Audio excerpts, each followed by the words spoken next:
Good morning, everyone. This is the Fellowship of Spirit from Farmington, New Mexico's Zoom meeting, as well as our in-house service from our sanctuary here on 2009 13th Street in Farmington.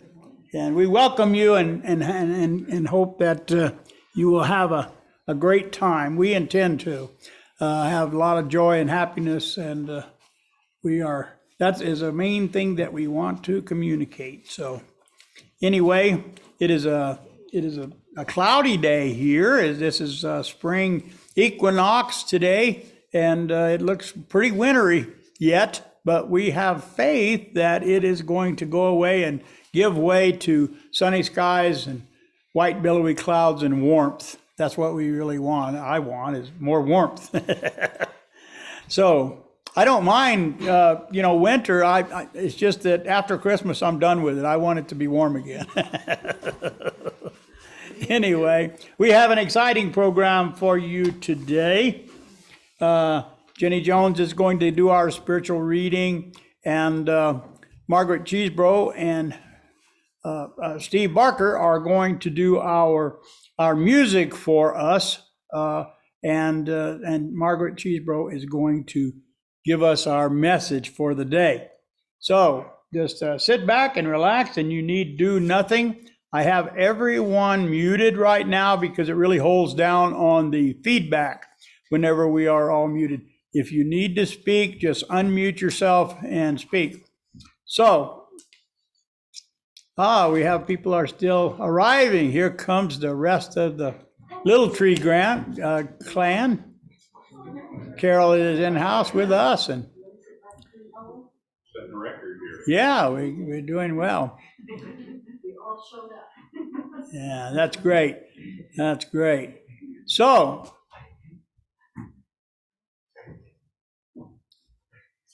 we're going to begin with, is there anyone here? I don't know. We kind of got used to Shay being part of us, that I've not introduced her. Shay, what's your last name, hon? Johnson. Shay Johnson is someone who actually joined our fellowship in the COVID times, and she has been coming regularly, and she's been contributing, and she is just a delight, and we are so happy to have her as part of our family. So welcome, Shay. So, and the Little Tree band just came in. And we're glad to see you guys and see you healthy and happy, and we're glad that you are here. Carol is with us also. She's the leader of the band. She's the one that they're going to blame when they get caught, So anyway, they are wonderful people, and we are just happy to have them with us. So let's go ahead and get started. Well, are there any announcements we need to make, Jerry? I don't think so. No announcements. That's probably pretty good. So Sue Clark and her beautiful granddaughter have just arrived, and we're glad to have her. So we got 1, 2, 3, 4, 5, 6, 7, 8, 9, 10, 11, 12, 14, 13. That's what I counted. 13 people here, 7 on Zoom. So we're doing pretty well, I think. We're gaining every week, and as we climb out of the COVID time, we expected this, but we also expected that we are going to be just as successful and as populated as we were prior to COVID. So Susan Barnesmith has volunteered to do our opening prayer.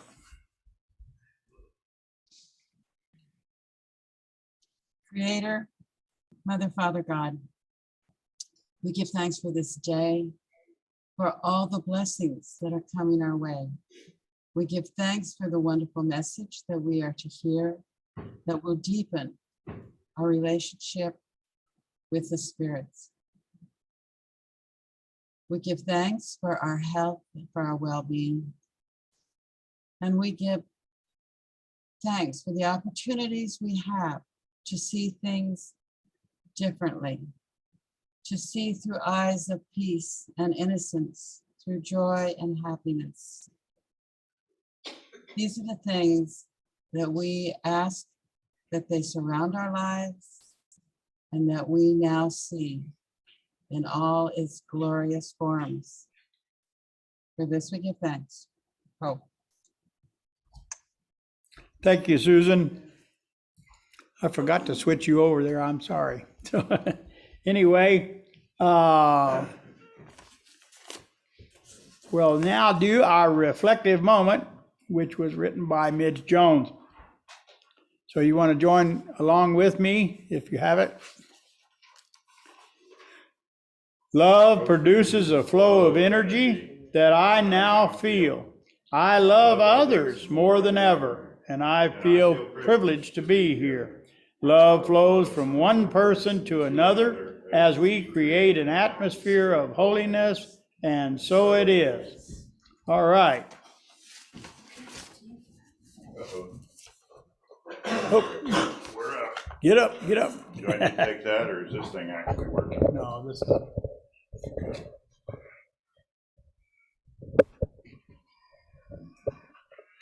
So, well, let me see. Okay, so we'll now have Margaret Cheasebro and Steve Barker perform in our songbook 192, Let's Celebrate Life.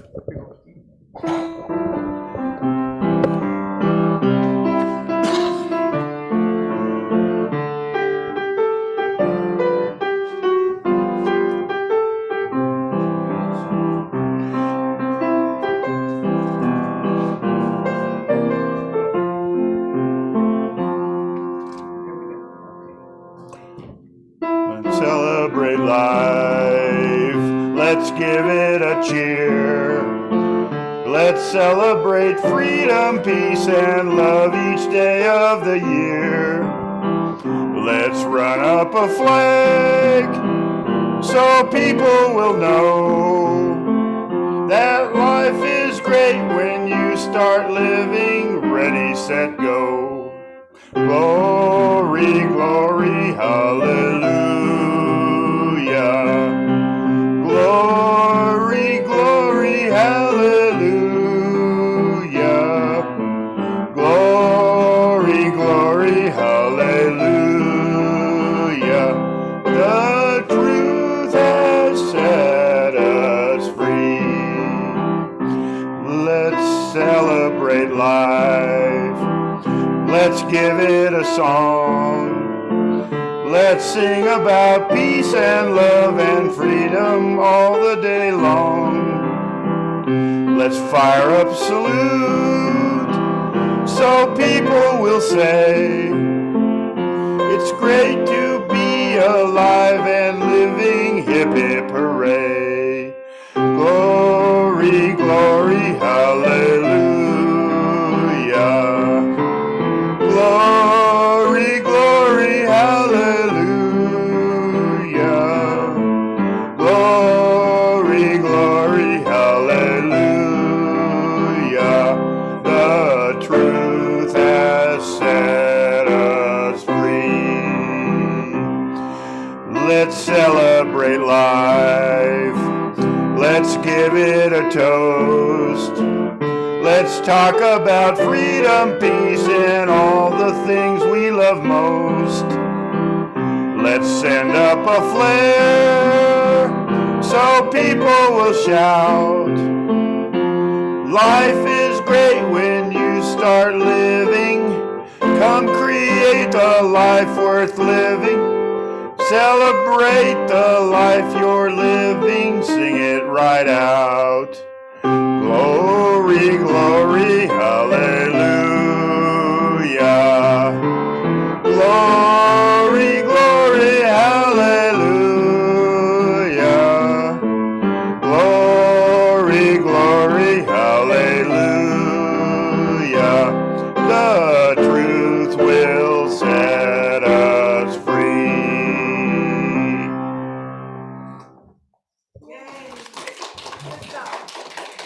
Thank you, thank you. Thank you so much. Steve Barker, Margaret Cheasebro.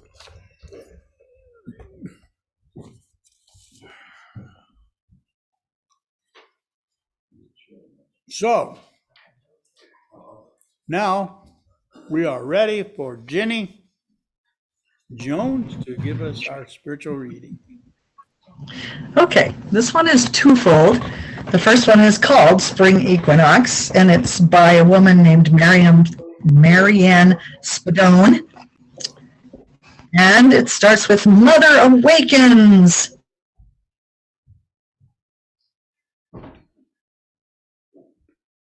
I don't know what happened. Hold on, Jenny. Jenny, Now, yeah, we lost the whole, everything you've said so far. okay, let me see if I can.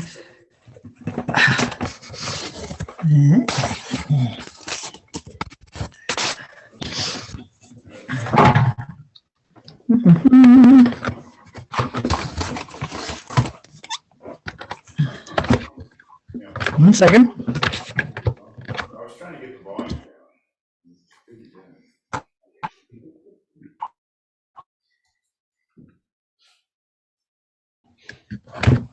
Exactly. I don't think I have that connection on this computer. That's what I was concerned about. I don't know. That the other computer does Zoom, but it didn't have any volume. Can you hear me at all?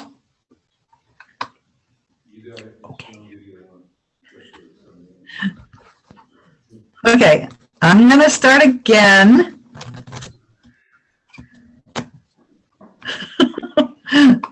Okay, let's see if it goes better. We're not hearing I have- anything you're saying, Jenny. Oh, Just hang on. Three people are nodding their heads. We can't hear you. I think they can hear me on Zoom. We hear.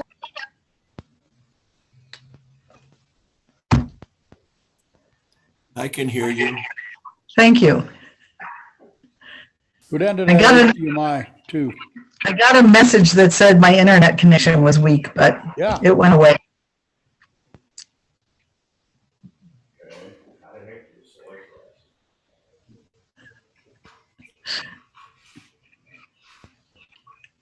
Do we have a remote? There you go. Wait, hold it. Let's see. There you go. Your speaker's not working properly. Check my speaker. Well, we had it off. That's why we got that message. So can you hear me now? Can you hear me now over that? Can you hear me? Yes. She said yes. That's not what I'm talking about. I want to know, can you hear my voice over this microphone through that TV?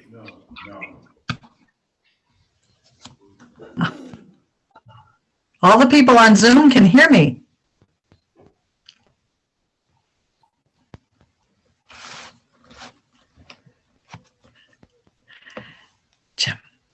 Jim, you're muted.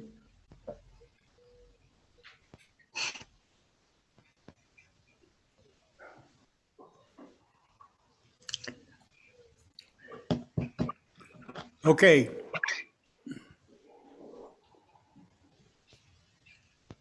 Jim, are you trying to talk to us? Because you're muted. We're not hearing you at all, Jenny. Nothing. Okay. I was going to say, Jenny, I can hear you through Zoom. Okay. Apparently Zoom is hearing Doesn't come me. through my computer. That's what I'm asking. No. Okay, for the people in the sanctuary, we'll have a moment of silence. And for the people on Zoom, we'll have a reading. Ah, Okay, you can do it now, Jenny. Okay. I think based on what results we're having, I'm going to do the short one and skip the other one. This is from Bosque del Apache. We Become Wind, Waterbird Medicine. This is by Anne Philmeyer. The migrating flock rises, Sandhill, great blue heron, snow goose lift their long feathered wings, webbed talons skipping on the edge of water, necks straining, beaks thrust forward. The racket, the pterodactyl cry of cranes. I stand wingless as they spiral upward. My heart is pulled from my chest. I sigh, and my breath becomes a rung in the ladder of 10 billion animal breaths, each wing beat rippling this air as I rise with them into the trembling light flooding the land. And now, know how every human exhalation feeds the body of green leaves. Wind makes a passage for itself, makes a breath for itself, rushing through the hollow bone of my flesh flute, whose breath blows, making music of me. Thank you. Now I'll just stop there, call it good. Well, thank you, Jenny. We're sorry for the technical difficulties early on. We appreciate you. Okay.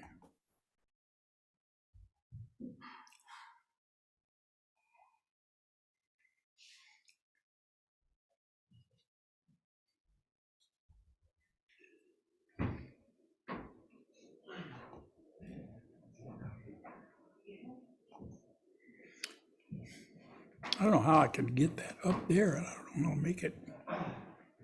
Don't. Just has a mind of its own. Does everybody hear you? I'm not. Need the microphone over here. I'm not speaking loudly enough for anybody to hear me because I didn't want everybody to know what I was saying. Yeah. Because I was muttering. It isn't coming. I'm not ready for you yet. Okay? Might do a microphone test. Ask people out there. Can you hear me? Here, got your menu up. Can you hear me in the back? Okay, great. How about people online? What? How about people online? Can they hear you?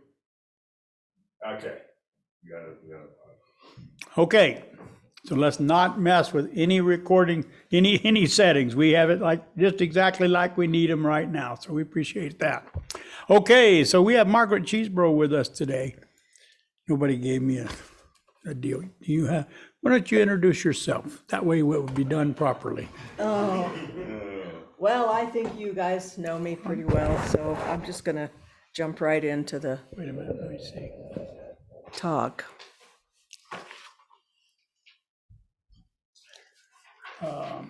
You ready? No. I have to change the camera around here. Okay. So. I don't know why this keeps jumping up. Closing it. Okay, there you go. Okay, super. Well, there was a librarian fast asleep at home at 3 o'clock in the morning when his phone rang. Thinking it might be a family emergency, he reached groggily for the phone. He heard the voice of an elderly. You need to look into the camera. Camera's not there. Camera right here.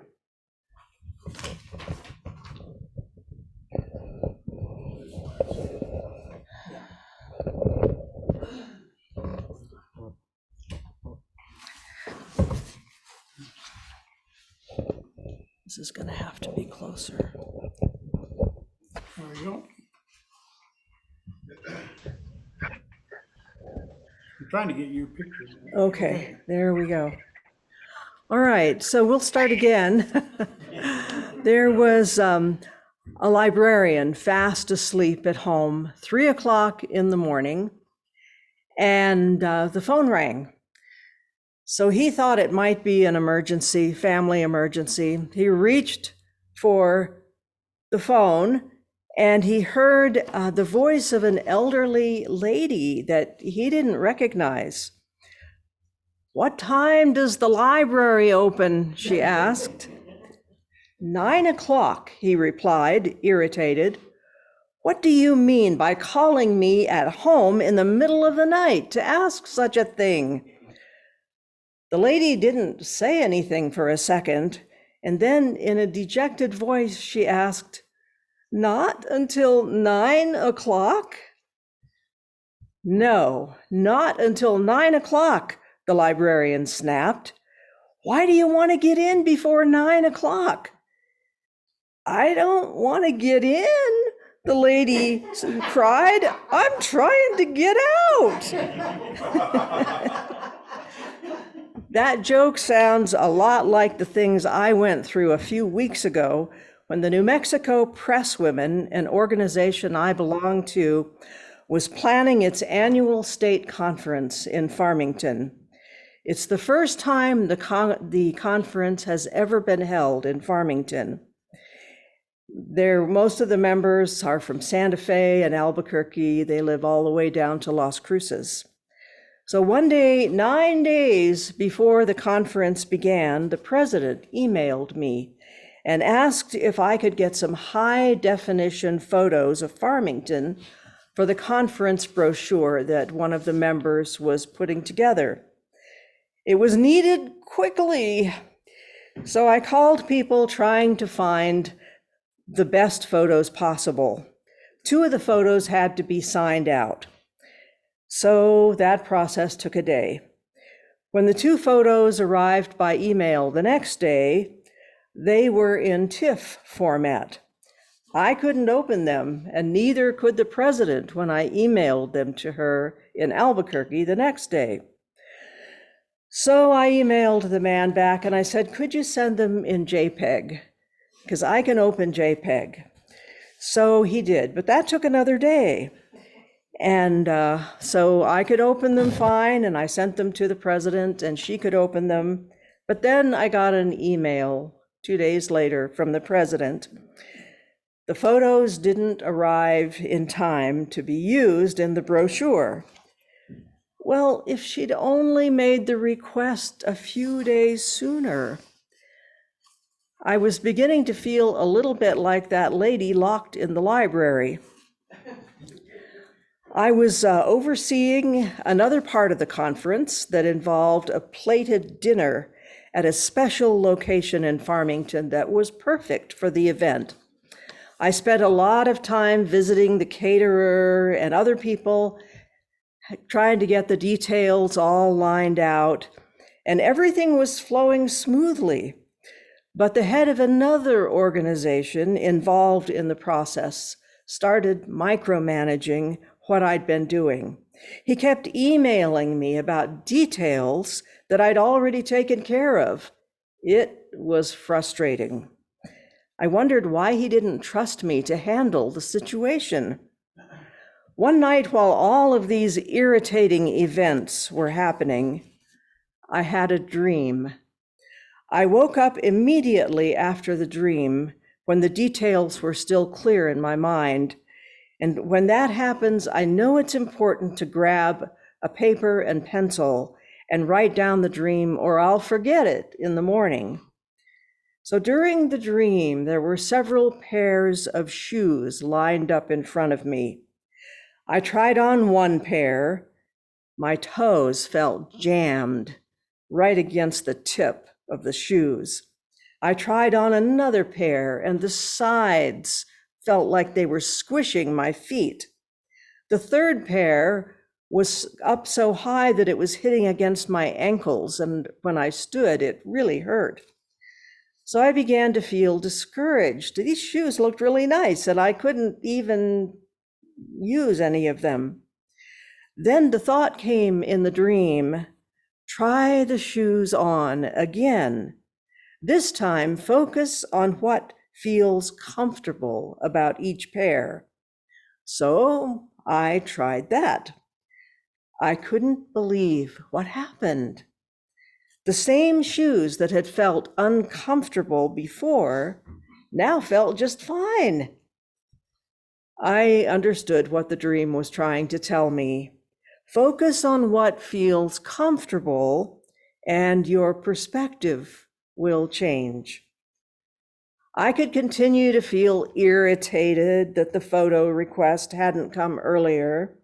I could feel unappreciated when someone tried to micromanage what I was doing, or I could focus on what felt good, what felt comfortable about each of those tasks. And there were things I enjoyed about both tasks. The people I worked with to accomplish them were helpful. The chance to do what I could to make the conference more successful made me feel useful. In the Bible, when Paul wrote to the Philippians, he told them in Philippians 4:11, "I have learned to be content, whatever the circumstances." Well, I'm glad he could feel that way, but it's a lot easier to say than do. I don't think hearing that verse would have done much to help the lady locked in the library at 3 o'clock in the morning, but it is a good goal. In 2 Kings 6:8-23, there's a story about how the servant of the prophet Elisha stopped being afraid when he had a change in perspective. A group of people from Aram who lived in and near the area of Syria kept raiding Israel's territory. Whenever the king of Aram and his soldiers tried to capture the Israelites, Elisha told the king of Israel where the Arameans were so that the Israelites could avoid that place. This made the king of Aram so upset that he decided to capture Elisha. He discovered that Elisha was staying in a place called Dothan, and he surrounded that city at night. The next morning, Elisha's servant woke up and saw all of the Aramean soldiers, and he was terrified. Elisha said, "Don't be afraid, because those that are with us are more than those that are with them." Elisha prayed that the servant's eyes would be opened. Suddenly, the servant saw the hills filled with horses and chariots of fire, all protecting Elisha. At the end of the story, the Arameans quit raiding Israel's territory. If you want to read the other interesting details in this story, check out 2 Kings 6:8-23. When the servant saw all the warriors protecting Elisha, he had a change in perspective. He saw things from a different point of view. When I've done Reiki with people, more than once an image has come up in my mind to help me understand what they are dealing with. Several times the image has been a fence. They think the fence is restricting them, hemming them in, keeping them from doing what they want to do. But when they approach it, the fence moves outward. It's not blocking them, it's an illusion. The feeling that they're hemmed in so they can't do what they want to do isn't real. The fence is not keeping them from moving forward. It isn't blocking anything at all. I was putting up my own fences when I reacted in a negative way to things that happened during preparation for the conference. I was letting my irritation and sense of not being appreciated block my enjoyment of the upcoming event. The conference turned out to be enjoyable, and everything ran smoothly. It was my feelings that were hemming me in. There really was no fence, no blockage there at all. If we think we're being taken advantage of, undervalued, or even attacked, those feelings are coming from just one place: A Course in Miracles tells us they are coming from our mind.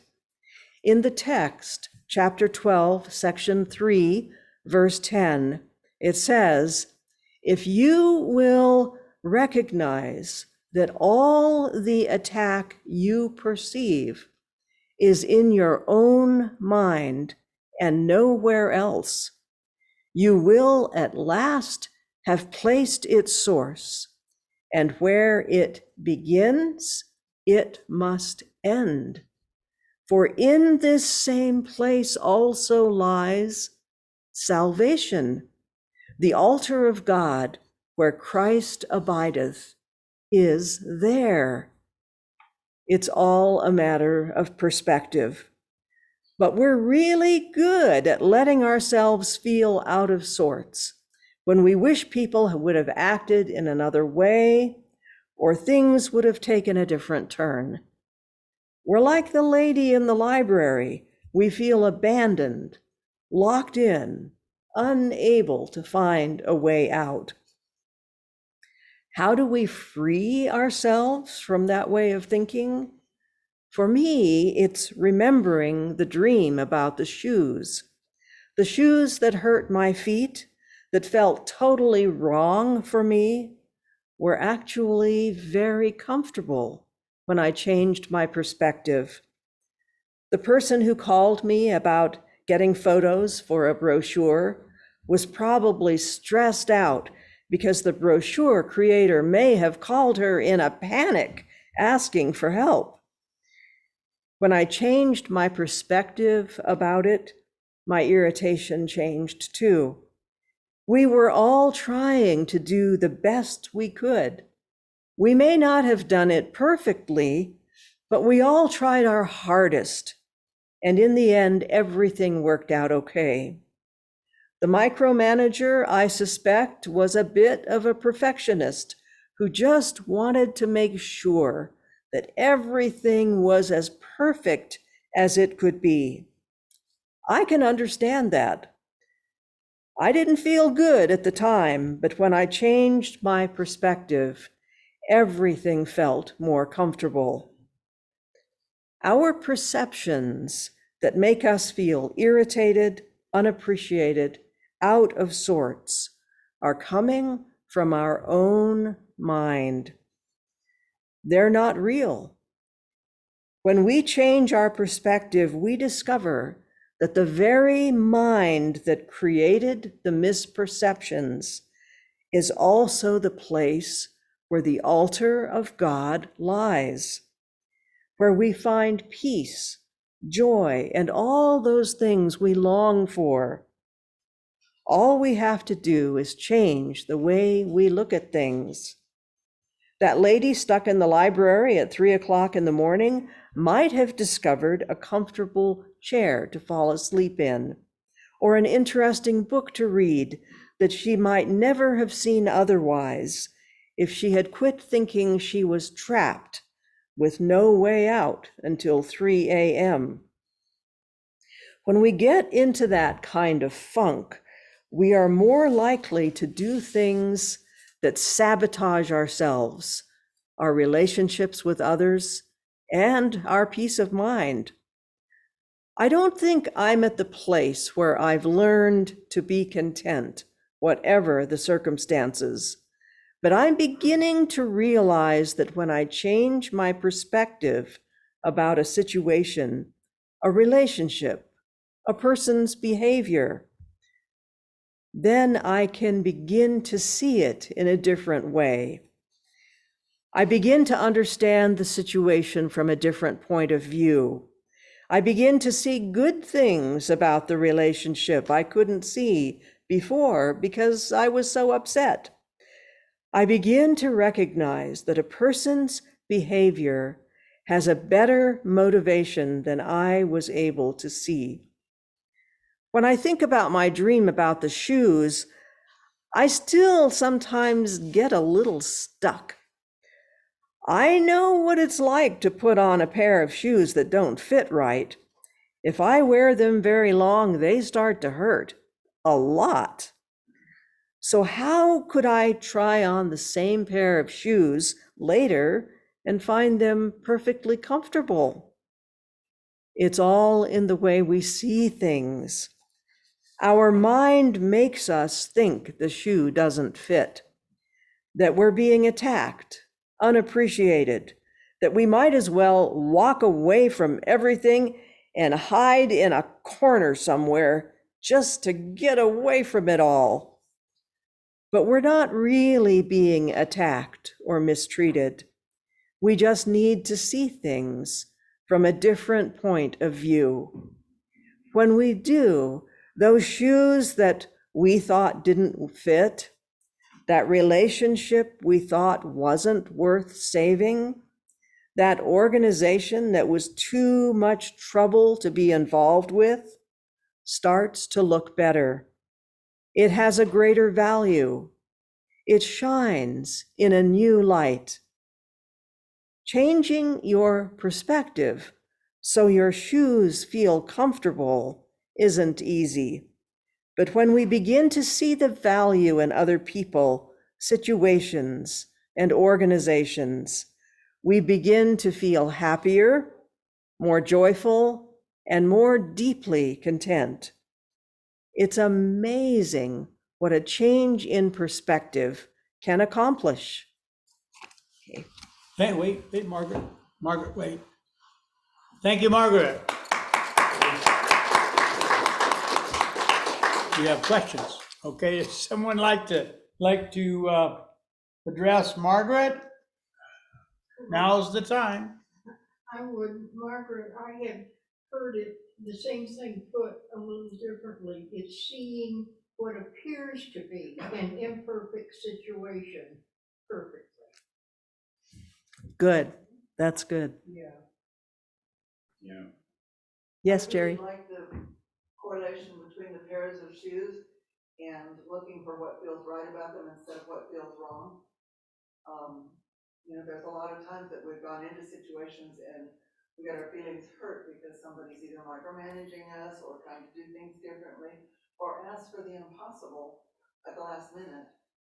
And like you said, you do the best you can, and a lot of times it works out anyway. Even at the last minute or even being micromanaged, it still comes out for the best and okay. So thank you for reminding us that it's all in how we perceive it. Yeah. Thanks, Jerry. Yeah, I've got to agree with Jerry there. Sometimes the situations that I've got myself into seem extremely uncomfortable going in, but sometimes they bring like a new opportunity and a new reality that feels like old home when I get done with it. So it's a valid thing. That's great. And sometimes even you go to a grocery store and the lady is ugly acting and you come out like, I'm so ornery. But then you think about it, what problems does she have? And you go in another time and they're nice. Would never judge what people are thinking, feeling. Thank you. In situations, yeah. Don't criticize until you've walked in their moccasins. Right, that's true. Anybody online want to comment? Hey, Margaret, great talk and loved the flow of energy of the flow of information throughout your whole talk from beginning to end.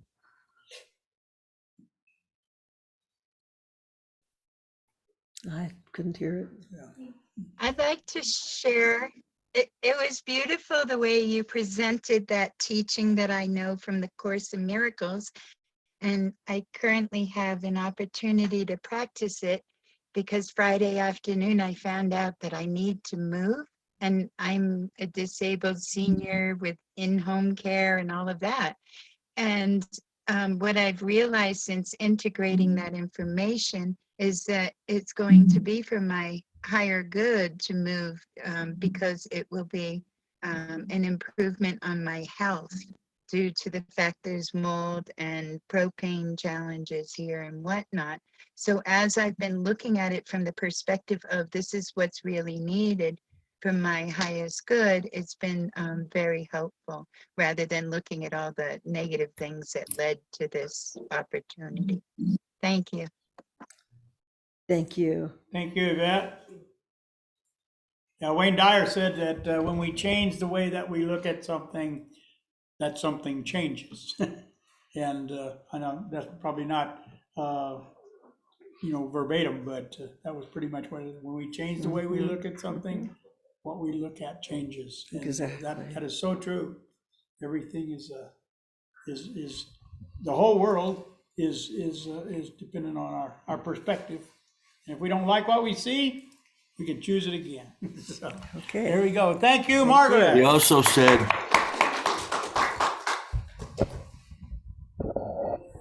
So her and Steve have to get ready to sing again. So while they're doing that,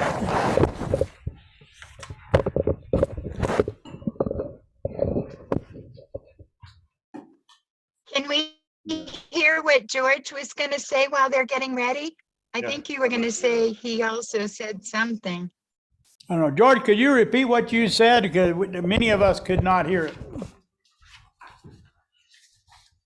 You're muted. okay. Can you hear me? I can now, yes. Okay, two things. One is that I wanted to congratulate her on a great talk, and I really loved how the talk flowed from the beginning to end. She pulled points in, started with a joke, ended with it. And so that sort of stuff keeps one's energy attuned. So I valued that. The other thing is that Wayne Dyer also says you can't fix the problem with the same mind that created it, which means you got to change your thinking about what created it in the first place to do something different. Thank you, George. Okay. So here we go. And your microphone, please. Oh, wait a minute. I need to find, I gotta go back to the screen share.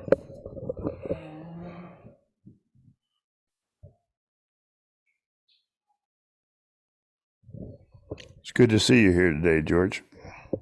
Thank you. Good to see you too, Steve. Yeah. And everyone.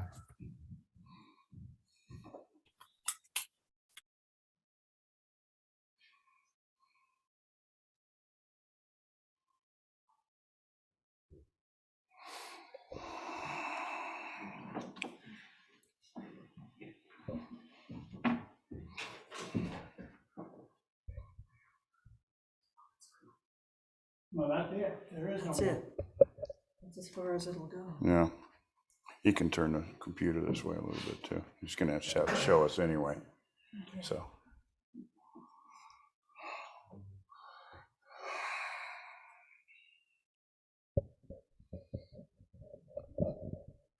No, I don't want to tackle that stuff around, cause lose our connection with my place that I have the words. There we go.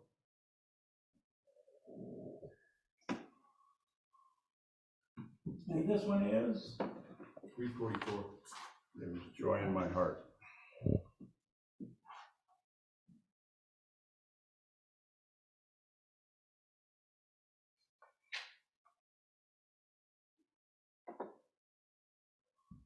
How about that? Hey, you did good job. Okay, here we go.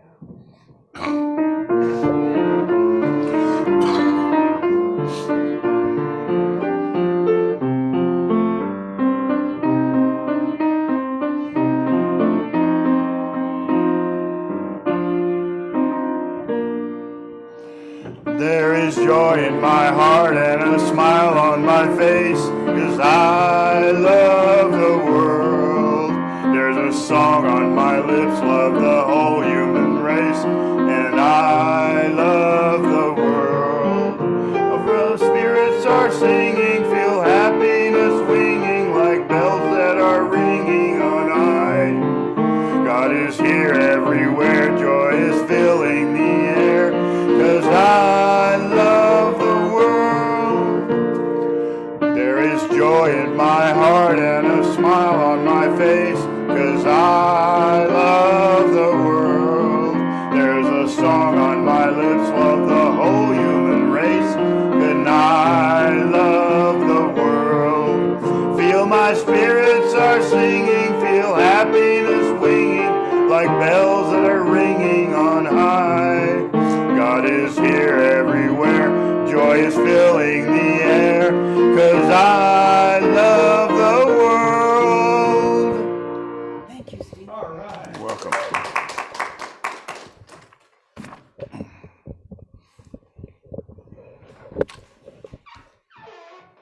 Thank you, Margaret.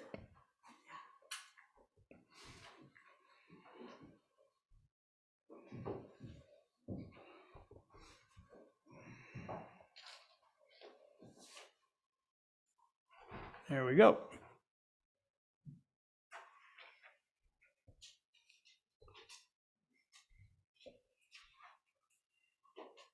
Okay, everyone. That was really a good talk, Margaret. We really appreciated it. It was like Brother George was talking about, was that it was well organized and well delivered, and we appreciate that your time and your effort to prepare for this talk was really worth it, and we thank you.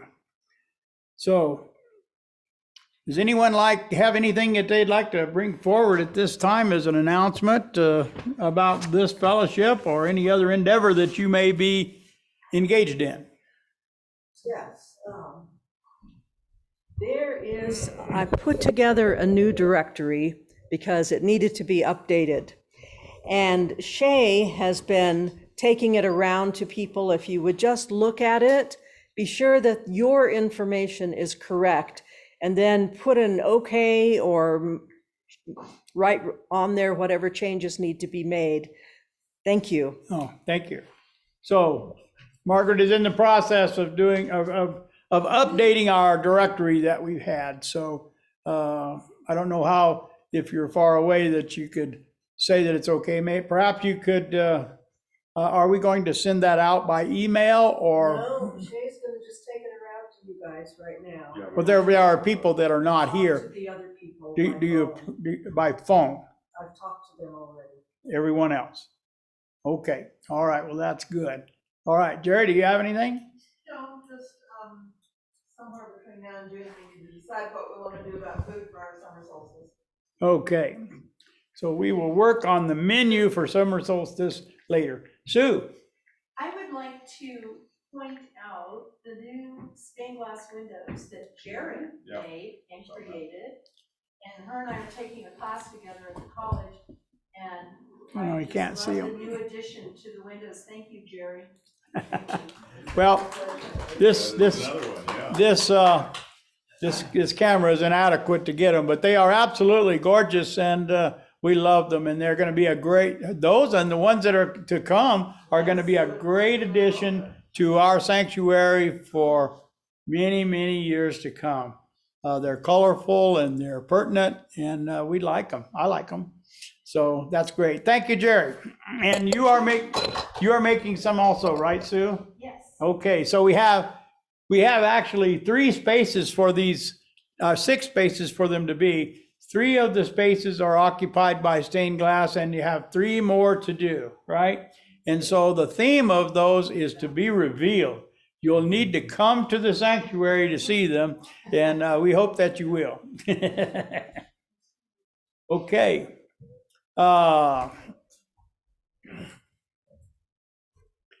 Is there anyone else that has anything to say? Celebration of abundance. We need to do, yes, now we need to do the celebration of abundance. So are you going to get the basket, Steve?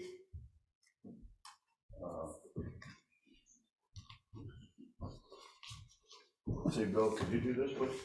I could. Thank you. Okay, so now we are going People the to stained glass windows. observe the celebration of abundance.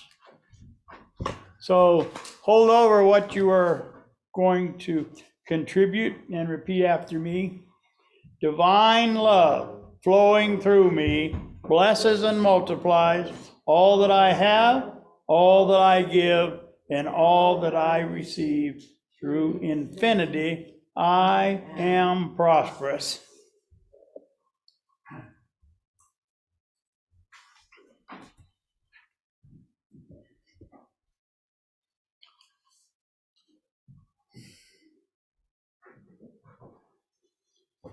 Okay, thank you.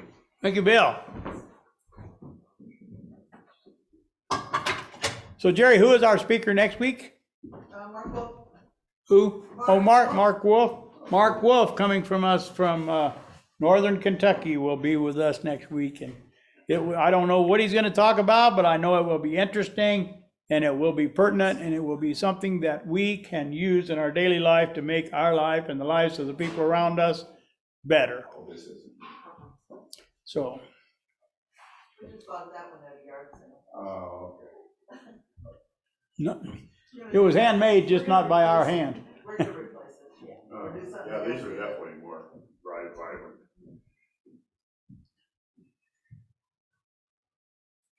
Okay, so Steve attempted to show, the stained glass windows, so I hope that you were able to see them.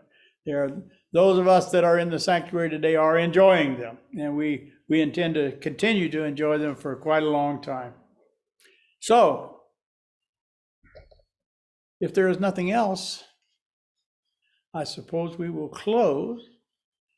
Does anyone have a closing prayer that they would like to offer? Well, if not, I will. Father, Mother God, we thank you for this day. We thank you for this change of the seasons that is marked by today's equinox. We ask that you would bless us in all of our doings and help us to be kind to others and to receive kindness from others. We ask that you would bless us in all that we endeavor to do, and all those that we love, would you watch over them and keep them protected. In the name of the Christ consciousness, namaste. So, until we meet again, may God bless you and keep you and bring you safely back to us. Namaste.